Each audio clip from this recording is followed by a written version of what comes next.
Hey everyone, welcome back to At the Buzzer. I'm joined by Ryan. Ryan, how you doing? Ryan, I'm doing well. Thank you for asking. Thriving in the madness. Yeah. So we're here to talk about the Final Four, but we can also talk about, Mhm. the big storylines of the tournament. We haven't talked since before it started.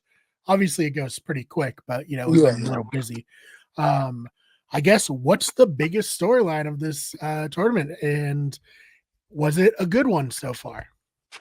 I think it's all perspective, right? So I think the biggest storyline has to probably be Duke, just because they've been so dominant, right? And then you're right, they have Cooper Flag. Then they have what's his name, Canupa, and then I think Malik, the center. I mean, they're just very, very good. And they crush Alabama by over 20 points in the Elite Eight. I think otherwise, I mean, there was for sure some first round upsets, but I wouldn't say this was as unpredictable of a tournament as like before. The in the Elite Eight, the biggest underdog, I guess, was Ole Miss. Which was a 6 seed. Um, Overall, I mean, I think it's been a good tournament. There's been some really good games. Some other storylines, have been Florida and their best player like Walter Clayton Jr. Making some incredible shots.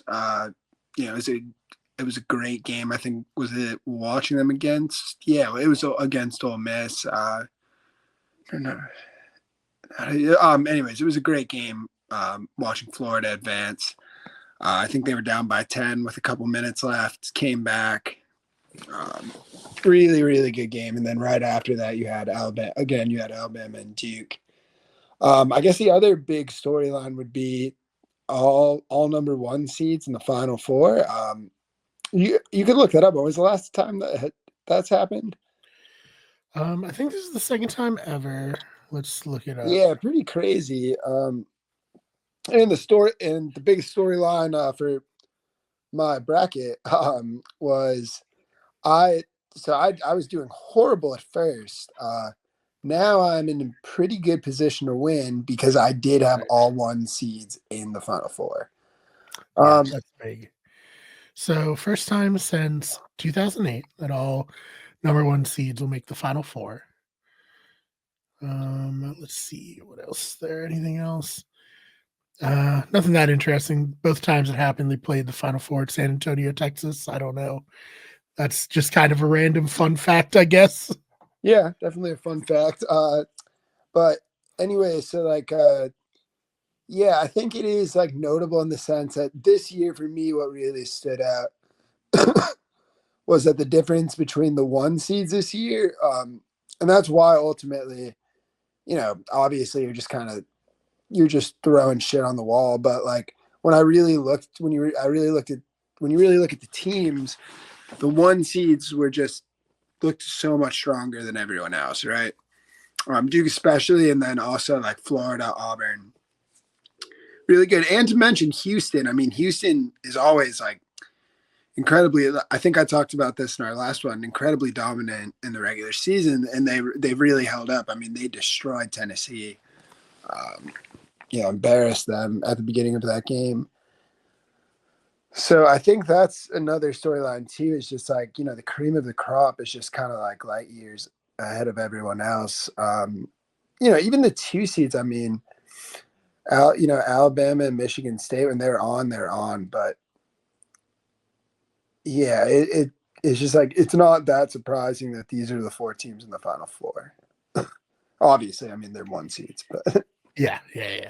Now, I'm sure a lot of people who maybe don't know that much about college basketball, but got, in on the brackets at their office are now walking away with the money because they're just like, I'll just pick the best teams. I know, and that's like when I was doing it, I was like, man, this looks so stupid. Why am I doing this? And it just But is it stupid? Because it's only happened one other time. So is it kind of yeah. bold to pick all four one Well, and seeds? again, if you just like there were some narrow matchups, right? Like there were some ones. It's like, yeah, you could see where like Auburn was gonna have a little trouble against like, for instance, like then they ended up really coming back strong. But like, there's a couple, but it was very hard to see a lot of these teams getting upset. They've just been really good. Yeah, it's gonna be interesting to see who wins. Again, who knows? Houston is really good, but it does really feel like Duke's year. I think at that point, that would be the big shockers if they lose, to be honest.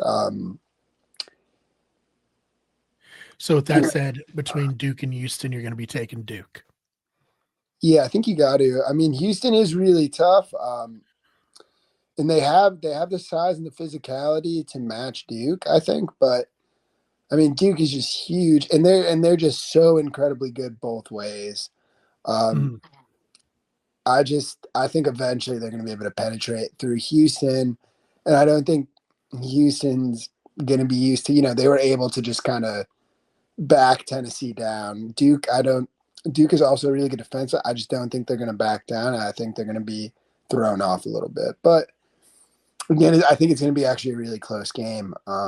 It's probably going to be. I got to think it might be Duke's hardest game yet because I really wasn't sure if Alabama. I mean, I think like I really enjoy watching Alabama, but the way they play, unless they could get really hot like they had in their previous game, I mean, I just thought there was a good chance Duke was going to be able to shut them down. Because they like were near the basket and they just don't have anyone that can really score effectively against Duke right now. So it might be a really close game, but yeah, I gotta go Duke. All right. And how do you feel between Auburn and Florida? That's Two where it's SEC teams. This feels like it should be football, but a it's football. basketball. Yeah. Hey, Charles Barkley played for Auburn, man, and That's true. That's true. no, but I that is a tough. So that's a tougher one. So I will say I think that Auburn probably matches up a little better against Duke potentially. Um, Florida, they are more well rounded, but they are kind of more similar to an Alabama team, where it's like this run and gun team, and they're smaller. Like I'd really have to look at the sizes, but I don't see it matching up that well. I think they would have.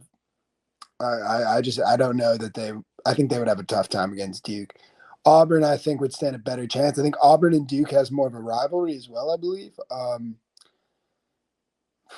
That being said, I picked Auburn. I probably lean Auburn, but it's like really close. It's like 52, 48%, I really think this one could go either way. And it's just, again, Florida's been really good about they can come back. So like I just wouldn't count them out. And I thought that a little bit with Michigan State. Not thinking they were gonna win, but thinking they were gonna keep in it. I think they ended up losing by like 6 or something. Florida, it's more so you know, again, Auburn might get it, but yeah, it's gonna be a really really good game. Going to be two incredible Final Four matchups. I mean, again, I'm not like there's nothing like crazy I'm saying here. These are 4-1 seeds. Obviously, they're going to be very good matchups. Right. And then I guess do you want to give a winner pick? I mean, it seems like Duke's your winner pick, but do you want to officially throw down the gauntlet? I'm gonna go Houston. No, even though I didn't pick odd. No, I'm gonna go Duke. Yeah, it's just felt like it. I mean, they just again the closest game they've had was, 7 with Arizona. Anything can happen. Would I be shocked if like some? I mean, again, like I said, it's 4-1 seats. Any of these teams could win. I'm pretty confident about Duke. I think Houston's potentially their toughest matchup, for sure. So just in the sense, I think they're not used to it as much, maybe. But yeah, I mean, I would definitely, yeah, I think it's gonna be Duke. It feels like their year, and I All think right. it seems like with Cooper Flag seems like he's kind of crazy enough where like if he loses, like he would maybe actually not go to the NBA draft, and there's just no way that's happening. No, I don't I mean, but he does kind of, right? You do kind of get that vibe, like this dude would be dead. And you don't really ever see that kind of bind from a freshman these days, you know? It really feels like if they lose, you know, he's going to be like devastated. Right.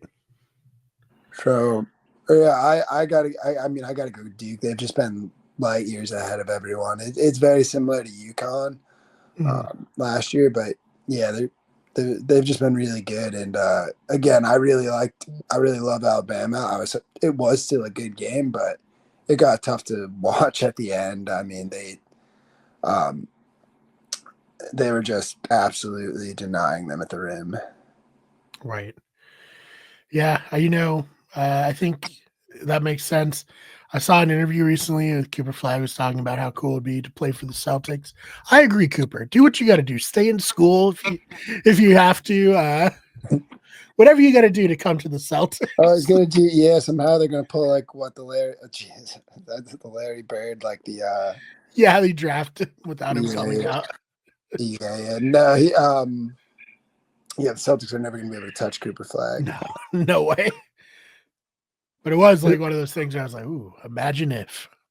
Yeah, it's just weird ones. Like any young player like that, like it was even like someone was like, what do you guys think about Stephon? If you know Stephon Castle, he's on UConn last year, and now he's like the second best player on the. You know, he's not the second best player right now, but he could be very good on the Spurs.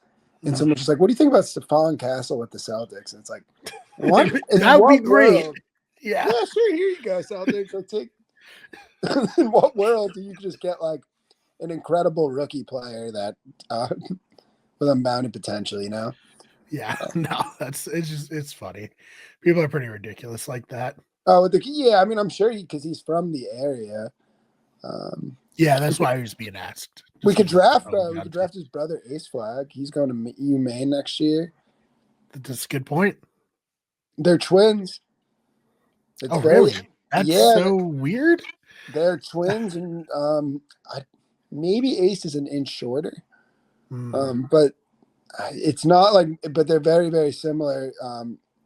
It's kind of curious as to why, like, right? Because you see, obviously, like with twins, sometimes one can be slightly better. They can have slightly, but you look at like the Murray twins. Keegan Murray's better, but they're almost identical players. They look identical. The Thompson twins. Amen Thompson, obviously like a bit of the more well-rounded player, and now he's really had a breakthrough season, but very similar types of players. Ace and Cooper, it seems like both forwards. I don't really know much about Ace's game, to be honest, but I would assume, right, maybe somewhat similar styles of stars. Obviously, Cooper's really, really fucking good. It's just curious that there's that big of a differential where one is literally like being touted, you know, he'd be considered like the biggest prospect probably since like Zion, maybe, if it wasn't for Wemby just having come around, right? And then his brother, you know, and he advances a year so he can go a year early, and he's this good on Duke, and then his brother signs with UMaine. So it's very curious, but yeah, we'll have to wait and see. Anything else you want to add before we get on out of here? No, I mean, it was a great tournament. Yeah, that's all I got. All right, where can they find you online?